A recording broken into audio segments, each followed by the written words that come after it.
Hi, I'm Yasmin. I'm the Skin and Laser Specialist here in Havana Digital Media, and in this video we're going to speak about the post-treatment travel kit. So what you find if you got any treatments done such as peels, microneedling, sometimes microderms and IPL, would you find that your skin is flaky, a lot of dry skin, and you just need that hydration or would love to pick that skin away? Please don't.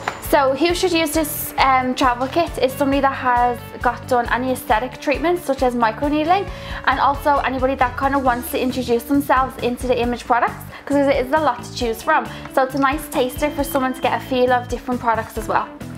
What you can expect after using this product is recovery or quick recovery after any aesthetic treatment.